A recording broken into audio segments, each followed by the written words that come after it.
Hello' নমস্কাৰ বন্ধু বান্ধৱীসকল, কেনে আছে আপোনালোকে? আশা কৰোঁ ভালে আছে। আপোনালোকৰ অসম পুলিচৰ ৰিজাল্ট মই বহুত দিনৰ পৰা কৈ আছিলোঁ যে আজি আহিব, কালি আহিব, কিন্তু ৰিজাল্টটো কেতিয়া আহিব এইটো মই কৈ দিওঁ।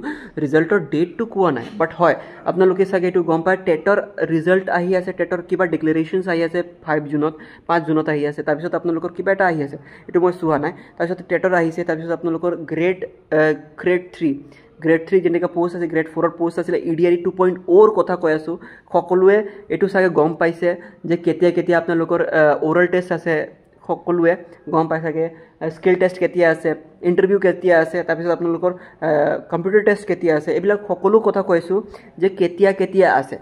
এইটো তাৰ পিছত আমাৰ কি হৈছিলে, অসম পুলিচৰ ছাব ইন্সপেক্টৰৰ পৰীক্ষা হৈছিলে।